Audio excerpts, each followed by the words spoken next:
Nagsimula ang kwento noong 1993, sa kasalukuyang araw, ang Space Station Athena 1 ay nasira at ang mga crew ay namatay maliban kay Carrie, na humihingi ng tulong sa control room. Gayunpaman, hindi bubuksan ng kanyang amo ang pinto sa escape capsule maliban kung kukunin muna ni Carrie ang mga sample ng mutagen.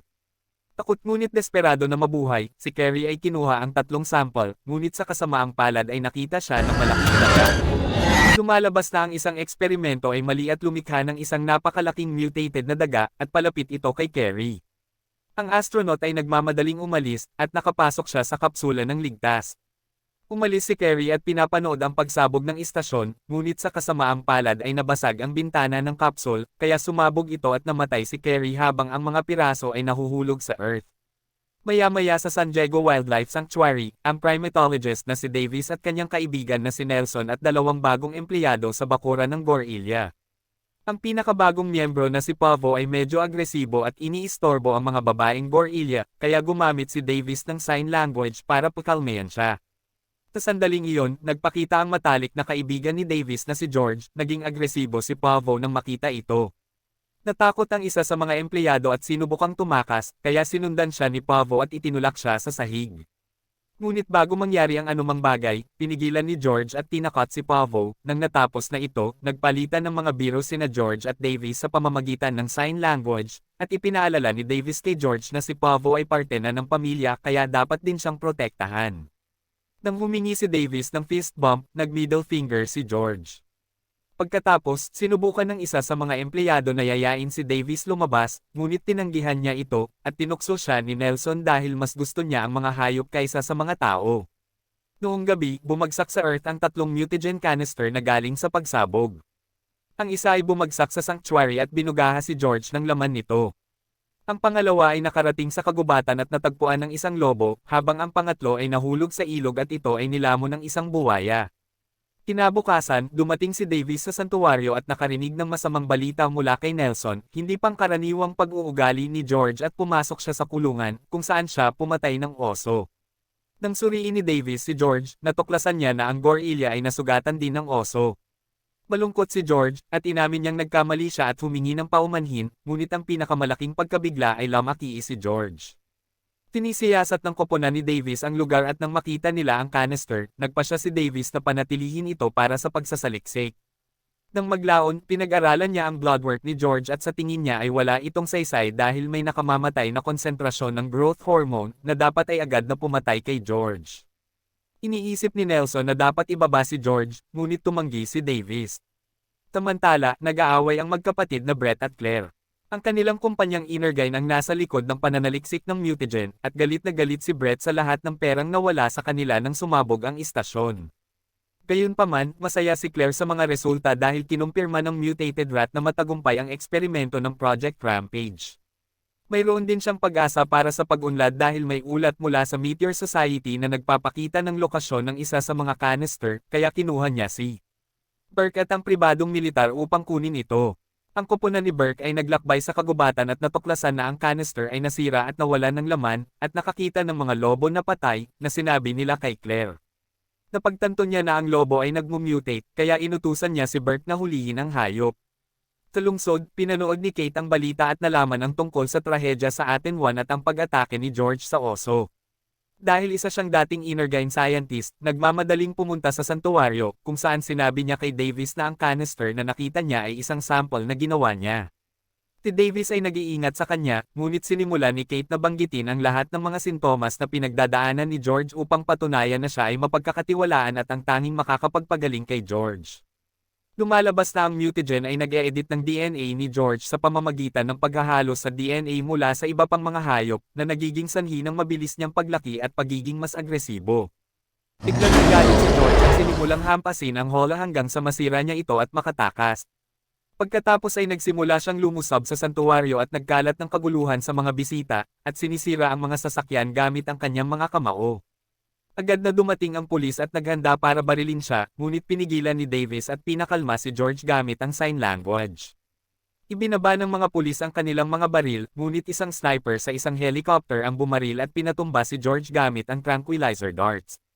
Samantala sa kagubatan, nakita ni Burke at ng kanyang koponan, ang mutated na lobo. Nagawa nilang mabaril ito mula sa helicopter, pagkatapos ay lumapag sila para hanapin ang bangkay. Gayunpaman, wala na ang katawan at sa halip ay nakakita sila ng malaking paw print sa lupa na ikinatakot ng ilang sundalo. Ilang sandali pa, biglang umatake ang lobo at sinimulang patayin ang lahat ng mga sundalo isa-isa. Tinusubukan nilang ipagtanggol ang kanilang mga sarili gamit ang kanilang mga armas, at ang nasa helicopter ay gumagamit din ng machine gun, ngunit pagkatapos ng naunang pagbaril, ang lobo ay may napakakapal na balat. Lumaki na rin siya at kaya niyang tumalon ng napakataas at atakihin ang helicopter, at sinira ito. Si Burke ang tanging nakaligtas at sinubukang labanan muli ang lobo, ngunit madaling nilamon siya nito. Tagabi, inaresto sina Davis at Kate ni Agent Russell ng FBI dahil sa paggawa ng mga iligal na eksperimento kay George, na dinala sa isang eroplano ng gobyerno kasama nila.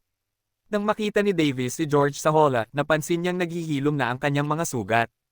Pagkatapos ay sinubukan ni Russell na tanungin sila, tinutokso si Davis para tumigil mag-alaga ng mga hayop at hindi pinapansin ang kanilang mga babala sa kung gaano mapanganib na panatilihin si George sa isang eroplano. Inihayag din niya na si Kate ay tinanggal mula sa Energyne 2 taon na ang nakalilipas matapos niyang subukang nakawin ang pananaliksik ng kumpanya, kung saan siya ay gumugol ng 13 buwan sa bilangguan. Dahil dito, inamin ni Kate na hindi niya talaga kayang gamutin si George, at ngayon ay hindi na siya pinagkakatiwalaan ni Davis. Bumalik sa Energyne, nalaman ni Claire na inaresto si Kate at naisip ni Brett na meron siyang ebidensya para ibagsak ang kumpanya, kaya itinuturing niya itong banta. Ibinunyag din na si Claire ay may lunas para sa mutagen, kaya gumawa siya ng isang plano, paakitin niya ang lahat ng mga mutated na hayop sa kanyang gusali sa pamamagitan ng paggamit ng mga low-frequency na radio wave at maghihintay ang militar na patayin sila, na paraan para makolekta ni Claire ang DNA at ibenta ito sa iba.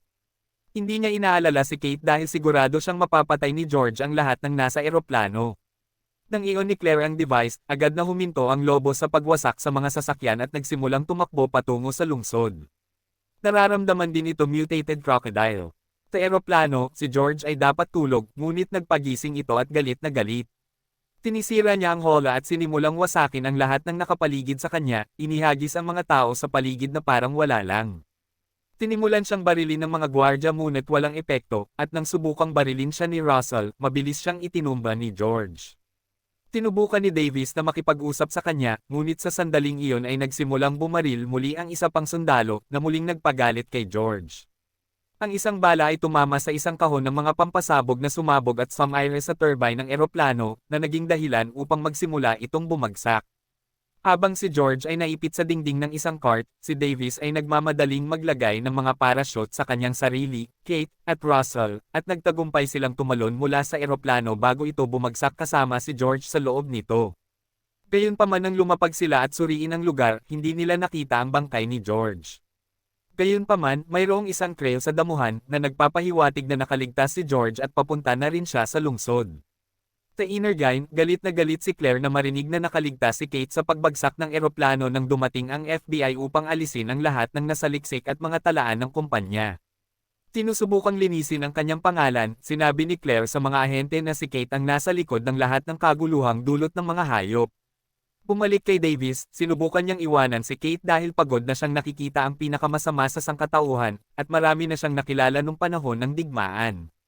Nang iligtas niya si George, siya ay isang sanggol pa lamang na nagtatago sa ilalim ng sasakyan habang pinapanood niya ang mga tao na pinapatay ang kanyang ina. Gayunpaman, nagpa siya si Davis na bigyan ng pagkakataon si Kate nang ipaliwanag niya kung bakit niya nilikha ang CRISPR. Dinala ang grupo sa isang Air Force base, kung saan ipinakita sa kanila ni Colonel Blake ang footage nina George at Ralph na tumatakbo sa lungsod. Itinuro ni Davis na imposible para sa isang gorilla at isang lobo na maglakbay sa isang tuwid na linya patungo sa parehong destinasyon, at sinabi ni Kate na sila ay inaakit ng isang bagay, ibig sabihin ay naghihintay si Claire na may isang antidote. Dinepensahan ni Russell ang kanilang payo, ngunit ayaw ni Blake na masangkot ang mga sibilyan at pinaalis sila. Sa labas, sinubukan ni Davis na makipag-ayos sa mga sundalo upang palayain sila, ngunit dahil hindi ito gumana, pinatumba niya ang dalawang gwardya. Pagkatapos ay sinubukan nilang kunin ang helicopter, at nang makita sila ni Russell, binigay niya sa kanila ang susi at telepono upang makapag-ugnayan. Samantala, sinubukan ng koponan ni Blake na pigilan ang mga hayop, ngunit ang kanilang mga sandata at malalaking pasabog ay walang silbi, at ang buong hukbo ay naubos. Dahil dito, nagpasya si Blake na ilikas ang lungsod bago makarating doon ang mga hayop, at ipinadala ni Russell ang impormasyong iyon kay Davis, na hindi sigurado na makakarating sa tamang oras. Pagdating ni George at ang lobo sa lungsod, agad na nagsimula ng pagwasak, sinira nila ang mga gusali, at mga sasakyan, at ang helicopter na lalapit. Tinalubong sila ng militar ng mga tangke at armas, ngunit walang tumatalab, at ang mga hayop ay patuloy na sinisira lahat ng asadaan nila. Dinagtagal, dumating din ang buwaya, at gumawa ng mas malaking pinsala, ginamit ang bibig nito upang sirain ang mga tangke at jet na humahadlang. Desperadong solusyon, inutusan ni Blake ang kanyang mga tauhan na maghanda ng bomba para pasabugan ang lungsod.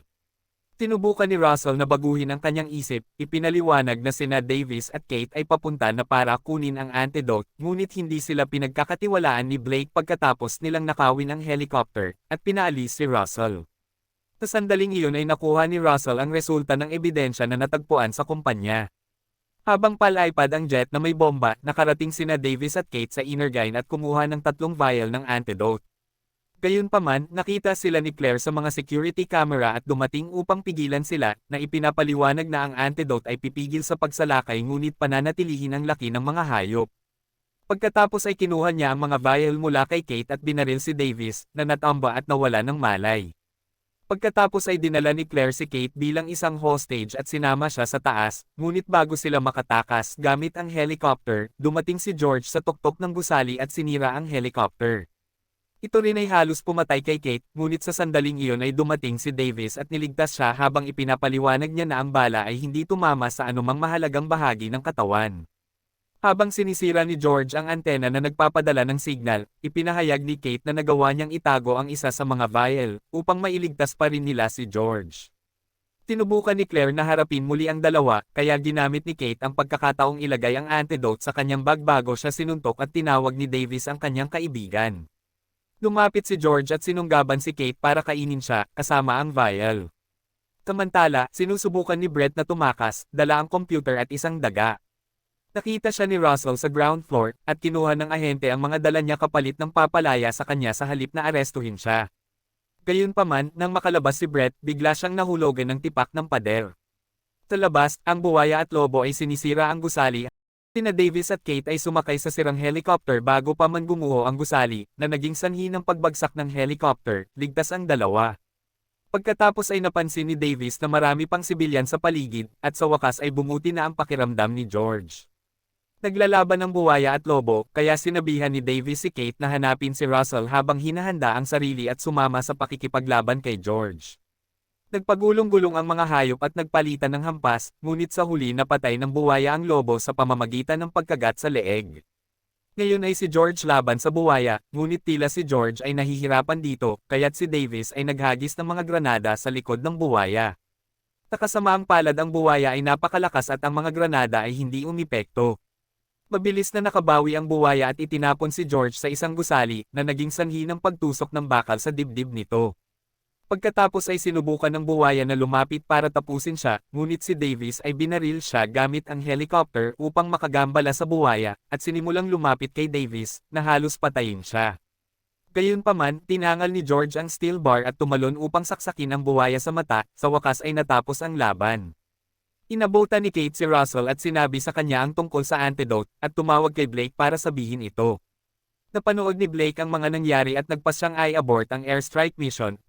Sa kasamaang palad, namatay si George pagkatapos manalo at kailangang maglaan ng sandali si Davis upang magpighati sa kanyang matalik na kaibigan, ngunit nang siya ay aalis na, napansin ni Davis ang ilang pagkibot at napagtanto na niloloko lang siya ni George. Nag-middle finger ito at nakipag-fist bump siya. Ngayon ang susunod na misyon ni Davis ay maghanap ng lugar kung saan nila may lalagay si George.